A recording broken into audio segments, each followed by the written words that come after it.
So welcome back to the channel. I'm going to talk about the best of stories today.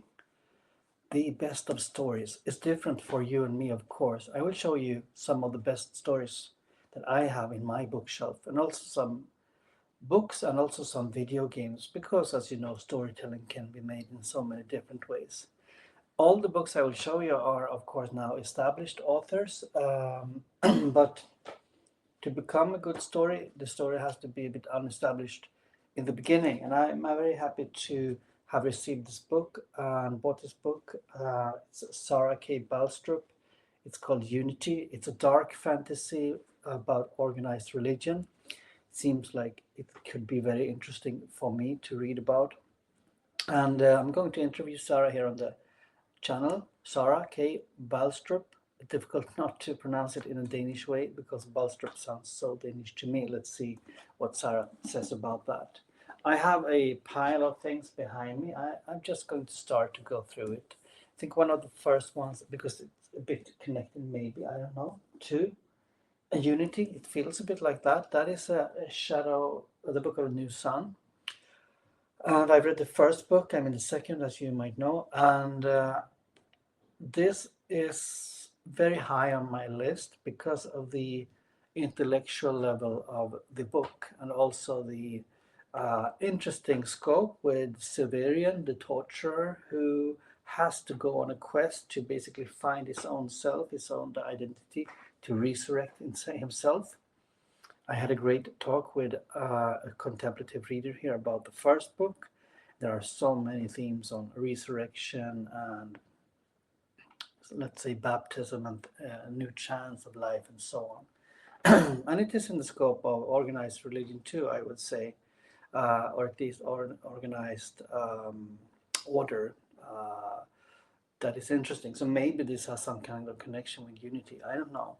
And this is very interesting because it's a bit different from other kind of sci-fi, because this story is more abstract and it gives a lot of freedom for your imagination, and the language, the picture language, so to speak, is a bit strange. So you create very strange pictures in your head, almost like you can translate some of the pictures to, of course, biblical things, but also to like games like maybe, I don't know, Metroid and even Elden Ring and things like that. So this one I recommend for you. Have a different reading journey, and it will be very challenging because there are a lot of choices that Severian does that is a bit provocative, I would say. I also have, to continue sci-fi, Dune. I really enjoyed the first book. This is the second, Dune Messiah. I haven't read this one. Do you think I should read it? I read the first one, Dune, and really enjoyed that. And understood later that that was a great inspiration for another one of my favorites, Stephen Erickson. Dune is by Frank Herbert. I think the journey in the book is very interesting, and it's also an inspiration for another sci-fi author that I highly regard, which is Christopher Rucchio. That is, of course, a bit different from Dune. It has some ties to the Book of the New Sun, but I think that Paul Atreides here has inspired Rucchio, and I suppose Dune has inspired the Book of the New Sun in a way, but Dune is so much more about. It's also about religion, by the way. It's also about the finding yourself when everything is turned upside down for the main protagonist, and it's a lot about politics here. It's about water shortage. It's about power struggles in the empire, so to speak. So this is a great read. I think this is one of the best books I've read, sci-fi books. I haven't read so much. I've read Ursula K. Le Guin, Left Hand of Darkness as well, for example. So there's a lot more there that I have not read. So, but if you would like to have a exciting right? A bit fantasy-esque sci-fi, I would say. Try Dune. Other kind of stories are told within the framework of mythology. As you know, I'm interested in that too. And I brought this one. This is maybe not the best one, but it's very accessible. So instead of bringing a Swedish book about Nordic mythology, I just brought this one and bought Neil Gaiman, Nordic Myths or Nordic Mythology. It should be named in English. It works as a great introduction to all the stories that are in Norse mythology and can work as a just a starting point for you to dive deeper into all these stories. And I think the stories are very simple stories, very well told about the Nordic gods like Odin and Loki, for example, and Thor. And it gives this great sense of how you can tell stories in a simple way. Everything doesn't need to be as complicated as, or long, I would say, as today's fantasy, sci-fi, or also mythology like literature, which is connected to both sci-fi and fantasy. So why not try to read a few stories from Nordic mythology and see what you think? They are short too, so you can just try that. It's not a big investment. It can give you some thoughts for life, about life, for life, about your soul as well. So this one I recommend. Continuing in the mythology realm or religious realm, depending on how you view it, I have the Ramayana and also then the Mahabharat. I have the copy here behind me by Karol Satyamurti. All the Hindu epics are, I think, a great starting point for going deeper into lore and myth.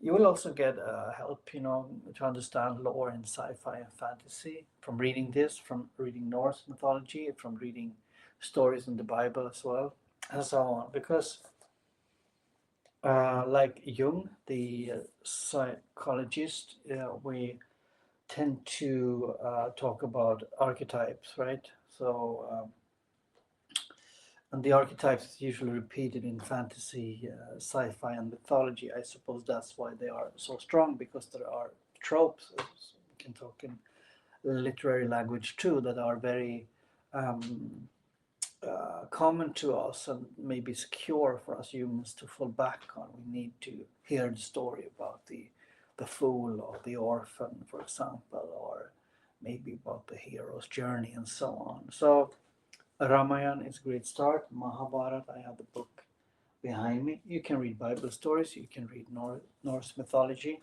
That is a great ride for having a good time when you read. Um, Mythology is a great inspiration, as you know, for many of my favorite authors. I have the Iliad here, of course. Shouldn't forget that one. So if you go into this, you have a lot to do. The Iliad is a great inspiration for Stephen Erickson. I think this is one of the absolutely greatest ones out there. Um, I think it's one of the absolute best ones. It's heavy when it comes to lore, mythology. It's heavy when it comes to challenging tropes. It's heavy when it comes to having a new kind of characters. The historian, the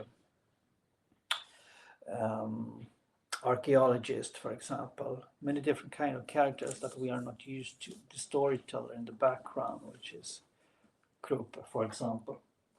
I think you should try this one if you haven't, but that doesn't mean you can need to shy away from, say, easier fantasy. I think this one is complex because some say, at least, because it has such strong connections to mythology. So if you are used to reading mythology, then I think Malasan is a great choice, and it's not so challenging. Let's say if you go from Wheel of Time, which I'm reading now, to Malasan, that might be a big leap. But if you have the foundation in mythology, sci-fi, and other kinds of fantasy, and also other kinds of storytelling, I would say, then no problem for you. I just want to show you the other Malazan author, Ian C. Esselmont, because usually Stephen Erickson is the most famous one, but Erickson has made now plus 10 books, and then you have more than plus 10 books by Ian C. Esselmont, and they created this world. This is a great world. You can live in it forever, I suppose. Try it if you haven't done it. I think it's important to mention Lord of the Rings. I think it stands out in a strange way because if you compare Lord of the Rings to other fantasy books today, it's short. It's 3 books, 300 pages approximately. So this is a short one. So maybe this is the Twitter version of fantasy. I suppose you've read it, but maybe if you are a bit younger than me, maybe you've only watched the movies. So then I think it's important to read this. This is also heavy on mythology, but similar in that respect, not in others, with the Malazan Book of the Fallen. I think the mythology here is very tight. It's close to Germanic mythology, Norse mythology, and also some actually Scandinavian, Finnish mythology as well. So on Celtic mythology as well. So this one is one of the best, I think, at least. I'm not alone with that, of course. Other one is The Witcher Saga, which is very different from other kinds of fantasy, mostly because it's a blend somewhere between Lord of the Rings and Game of Thrones, I would say. But it's folk tale inspired, so you will get a different feeling from this one compared to Lord of the Rings, and I also have Wheel of Time here as well. So this is more grounded in reality in a way, and in a way it's not. It's also filled with quite a witty conversation and dialogue, which makes it stand out as well. So this is one book as well to add to your list of must reads and to have a great time. Geralt, the Witcher, is a very interesting character that we follow, and also his search for Ciri during the whole saga.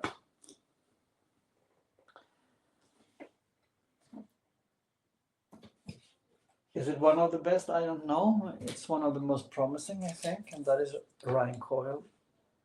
Having a break now because I'm reading the Wheel of Time.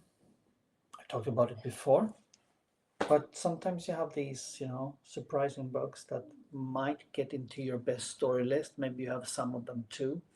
Many people mentioned Discworld for me, for example, so I would like to just explore that. And you can explore with your reading as well. You don't need to, read all the books or in one series. You can just explore because it's a hobby and we should have fun with it. If we turn to games, and now I will finish with the book, I think Pillars of Eternity is one of the absolutely best storytelling CRPG games out there. If you're into mythology, if you're into fantasy, and also the character development, if you enjoy, having a fellowship and a crew that you can develop with, you should try this. This is about a phenomenon called the Watcher. This is the second game. There is the first one. You are a Watcher. It means you can see dead souls, and that's basically what you know when you start it. And you're in Eora, a land where there is something called animancy, where they experiment on the dead, and there is different opinions if this is correct or not. So you're thrown into this political struggle, but also the struggle where you realize that you can listen to what souls thinks. You can also see into souls, but you can also have a connection with dead as well, dead people as well.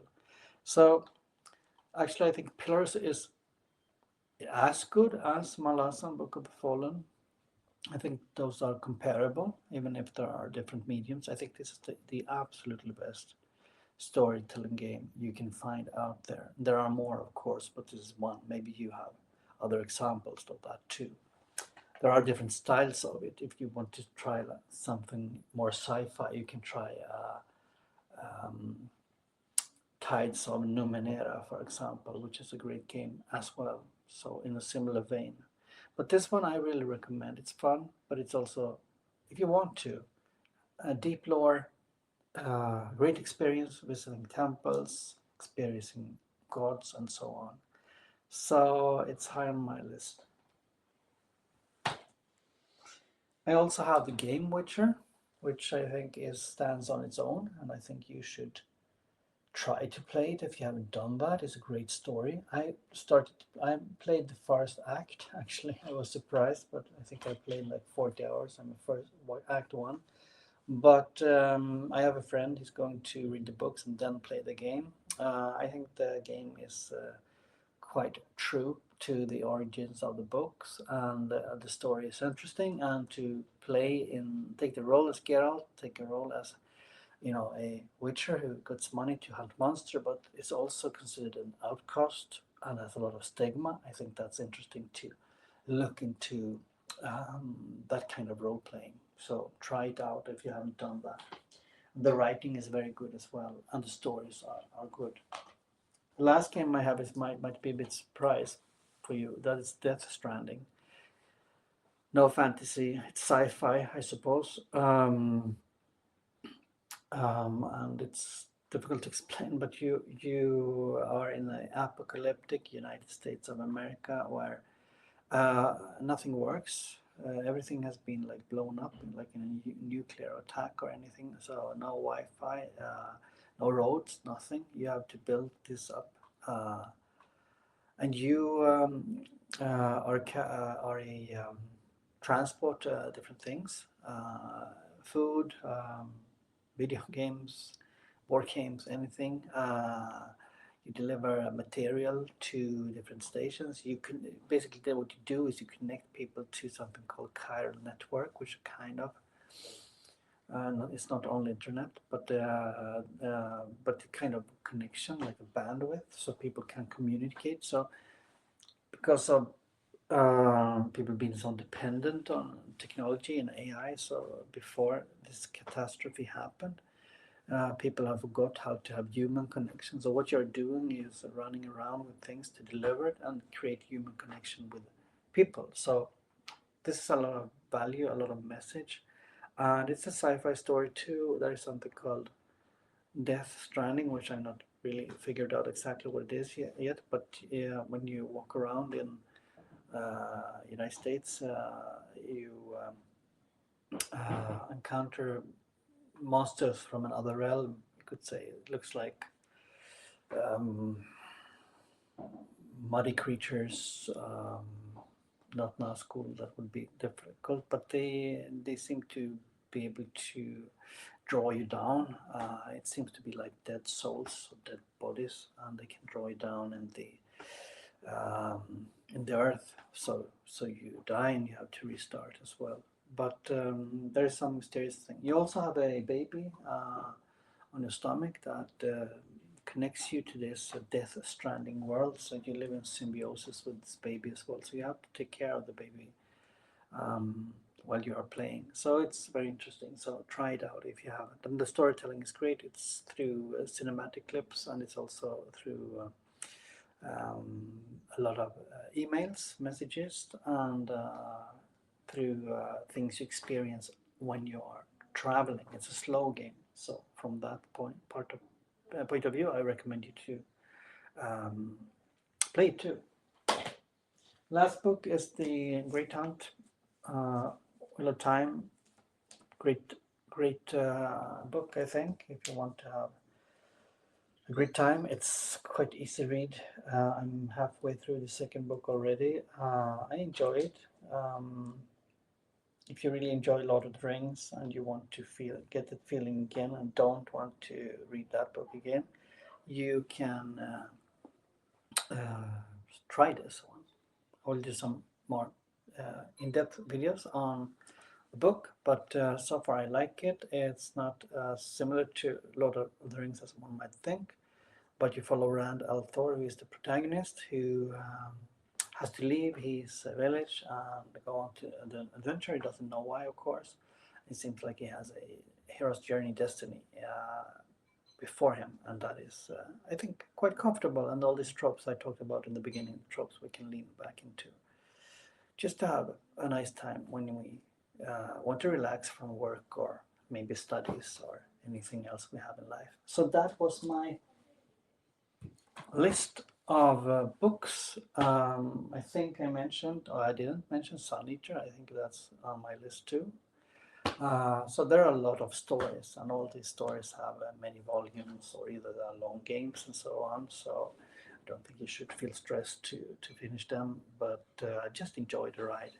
Now I want to hear your advice for me about your best stories, and I'll see you later this weekend. It's a holiday in Sweden tomorrow, and it's a Swedish festival called Valborg, which means there are bonfires all over the country. People celebrate that spring has come. So until next time, have a great day. Bye.